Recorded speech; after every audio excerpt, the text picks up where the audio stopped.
Hello student, इस video में हम लोग chapter 4 change profit sharing ratio में क्वेश्चन नंबर 10th अटेम्प्ट करने वाले हैं so that we can understand the counting of reserves, economic profits and losses हमें एक्चुअली में करना कैसे है।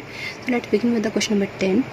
टू पार्टनर्स XY, उनकी रेशियो है 3:2 with effect from 1 April to 2020 they decide to share future profits equally. तो ओल्ड है 3:2, new है 1:1 and on that day change in the profit sharing ratio, the profit and loss account जो उस state पे जब वो change कर रहे थे तो जो प्रॉफिट एंड लॉस अकाउंट है शोड क्रेडिट बैलेंस है। तो बेटा कहाँ नज़र आया होगा ये आपको? बैलेंस शीट की लायबिलिटीज़ में। वो कितने है? 1,50,000 का। सिंपल, कुछ नहीं, record the necessary general entries for the distribution लिखा है, एडजस्टमेंट नहीं बोला। Distribution of the balance in profit and loss account immediately. किसको करोगे? डिस्ट्रीब्यूशन पार्टनर्स को, before the change in the profit sharing ratio, new profit sharing ratio, right. So let's begin with this question 10th। Old ratio 3:2 XY की और new ratio 1:1 and इन्होंने यहाँ बेटा distribution के लिए कहा है। डिस्ट्रीब्यूशन के लिए कहा है तो क्या आपको सेक्रीफाइसिंग और गेनिंग रेशियो निकालने की ज़रूरत है यहाँ पे? नहीं। आप ये सिर्फ कब निकालेंगे? जब आपको एडजस्टमेंट एंट्री कहा जाएगा। एडजस्टमेंट एंट्री को पास करने के लिए कहा जाएगा, ठीक है।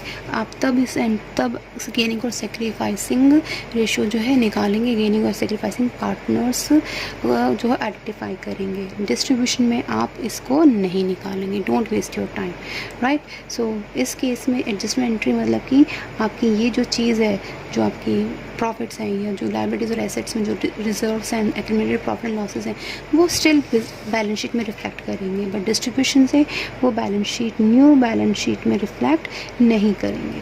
सो सिंपली कुछ नहीं करना, आपका हमारा जो है प्रॉफिट एंड लॉस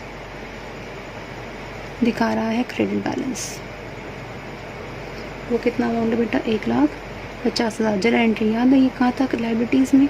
लायबिलिटीज़ अब हमारी ख़त्म कर रहे हैं, डिस्ट्रीब्यूट ही कर रहे हैं, तो इनको हमने क्या कर देना है बेटा? डेबिट कर देना। इसको डेबिट ही रखते हैं। एंड 2 किसको? ओल्ड पार्टनर्स को। कौन है ओल्ड पार्टनर? X और Y। कौन से रेशियो में? ओल्ड रेशियो में। So being profit and loss credit balance distributed in old ratio. मैंने स्मॉल लिखा है, तो आप प्लीज़ इसको थोड़ा सा अपने अकॉर्डिंग इसको आप प्रॉपर लिखेंगे। तो इसको आप 3:2 में आप डिवाइड कर दीजिए। डिवाइडेड बाय 5 से हो जाएगा 30,000। 30,000 इंटू 3 90,000 और 30,000 इंटू 2 विल बी 60,000, ठीक है। तो this is question number 10। Question number 11 बेटा वैसे ही बिल्कुल सेम है। यहाँ हमें जो है वही सिंगल जनरल एंट्री पास करनी है और डिस्ट्रीब्यूट, क्योंकि जब कुछ ना कहा हो तो आपको डिस्ट्रीब्यूट ही करना है। यहाँ सिर्फ क्या दे रखा आपको? जो है profit and loss debit balance दिया हुआ है, एसेट साइड वाला दिया हुआ है। यहाँ हमारा क्रेडिट साइड का लायबिलिटीज़ थी, मतलब कि ये हमारी एसेट्स हैं। तो ठीक है, तो एंट्री आप क्या कर दोगे इसमें? एसेट्स को कम कर दोगे। कम करते हो तो क्या करते हैं उसको हम लोग? यस, क्रेडिट करते हैं। तो A B account debit to assets कौन सी? प्रॉफिट एंड लॉस, ब्रैकेट में आप लिख सकते हो debit balance, right. So next entry, next question है हमारा and that's the question number 12। 12 बच्चे हम लोग इसमें जो है क्वेश्चन करने वाले हैं क्वेश्चन नंबर 20, ठीक है। क्वेश्चन नंबर 20 में क्या है बेटा? इसमें XYZ है, उनकी ओल्ड रेशियो है 5:3 हम उनकी जो न्यू रेशियो है वो 2:3 with effect from 1 April and they also decided to record the effect from the following accumulated profit, losses and reserve without affecting the books. They don't want to affect the balance sheet. तो अब ये जो चीज़ें हैं balance sheet में जैसे पहले थी वैसे ही आगे भी नज़र आती रहेंगी और न्यू बैलेंस शीट में भी ये चीज़ें रिफ्लेक्ट करेंगी। इट मीन्स आप इन्हें जो है डिस्ट्रीब्यूट नहीं करोगे पार्टनर्स को, आप इसको डिस्ट्रीब्यूट नहीं करोगे। अगर आप चाहते हैं रिफ्लेक्ट करना, आप बैलेंस शीट को अफेक्ट नहीं करना चाहते, तो हमें क्या करना पड़ेगा? इसको बेटा एडजस्ट करना पड़ेगा। तो एडजस्टमेंट एंट्री पास करेंगे हम एंड उसके लिए हमें क्या चाहिए? सेक्रीफाइसिंग रेशियो और गेनिंग रेशियो दोनों हमें निकालनी पड़ेंगी, ठीक है। एंड इसके लिए सबसे बड़ी चीज़, क्योंकि हमारे यहाँ एडजस्टमेंट एंट्री में सिंगल एडजस्टमेंट एंट्री पास होगी, राइट। और यहाँ पे देखो सिंगल आइटम नहीं है, मल्टीपल आइटम्स आर देयर, तो मल्टीपल आइटम्स की हमें सिंगल एडजस्टमेंट एंट्री मतलब कि हमें नेट इफेक्ट कैलकुलेट करना पड़ेगा। तो let's begin with the calculation of net effect.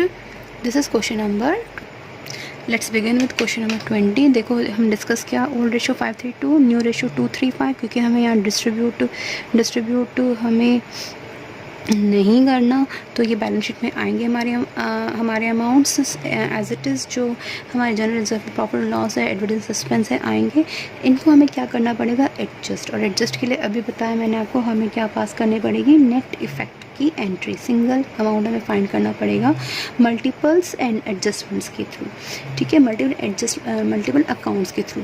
सो अब सबसे पहले हम कैलकुलेट कर लेते हैं सेक्रीफाइसिंग रेशियो, क्योंकि एडजस्टमेंट अगर करनी है तो एडजस्टमेंट के लिए हमें क्या चाहिए बेटा, सेक्रीफाइसिंग और गेनिंग पार्टनर्स चाहिए हमें। तो you have to find for adjustment, आपको यू ऑलवेज रिक्वायर गेनिंग और सेक्रीफाइसिंग रेशियो। तो एक्स की आगे बेटा 3/10 old ratio minus new ratio, Y की हमारी 0 आई है, जेड की हमारी -3/10 आई है। It mean this is your sacrificing partner, this is your gaining partner, क्योंकि ये माइनस में है और ये प्लस में है, तो सेक्रीफाइसिंग पार्टनर। और आपको पता ही चल गया है सेक्रीफाइसिंग पार्टनर क्रेडिट होता है, गेनिंग पार्टनर हमारा डेबिट होता है। तो क्रेडिट किसको करना है, एक्स को, और जेड को क्या करना है हमें, डेबिट। तो ये हमें पता चल चुका है। सो नेट इफेक्ट कैसे निकालना है, मैंने आपको बताया था अपनी इससे पिछली वीडियोस में कि लायबिलिटी साइड वाली जो डिस्ट्रीब्यूटेबल रिजर्व्स या कोई प्रॉफिट्स हैं उसे हमने क्या करना है बेटा, प्लस। और एसेट साइड्स में अगर कुछ ऐसा है तो हमें उसको क्या करना है, हमने माइनस। तो जनरल रिजर्व बताइए एसेट्स है, liabilities, this is your liability. Profit and loss credit balance है, तो ये भी हमारी लायबिलिटीज़ है।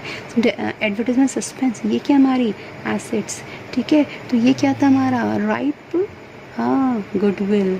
तो हमारा गुडविल का जी हमारा यहाँ पे है, और प्रॉफिट एंड लॉस GP यहाँ पे है राइप का। देन ये मैं एक्रोनिम डिस्कस कर रही हूँ यहाँ पे। एडवर्टाइजमेंट सस्पेंस क्या था, GDPA। तो GDPA मतलब एडवर्टाइजमेंट सस्पेंस एसेट्स है, तो एसेट्स को हमने क्या करना है बेटा, यहाँ माइनस। सो इसमें से माइनस ये, दिस विल बी और 18,000 ये आ गया हमारा नेट इफेक्ट। तो इसकी जर्नल एंट्री हम लोग एडजस्टमेंट जर्नल एंट्री कैसे पास करेंगे, सिंपली, ठीक है। अभी हमने निकाल लिया था ना एक्स और जेड, ये एक्स को क्या करना है हमने, 2x कैपिटल अकाउंट क्रेडिट, और जेड को हमने क्या करना है, कैपिटल अकाउंट डेबिट, ठीक है। You are passing adjustment entry, being adjustment entry record are past.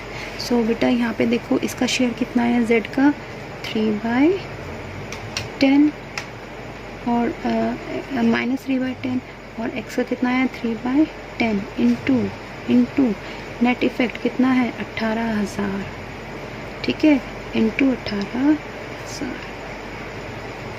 ठीक है। अब सिंपली इसको मल्टीप्लाई करके अमाउंट से यहाँ लिख देंगे तो आपका आंसर आ जाएगा। So that's all about 10th question, जहाँ हमने जो 10th question and 20th question under accounting of reserves and economic profit and losses. Thank you बच्चे।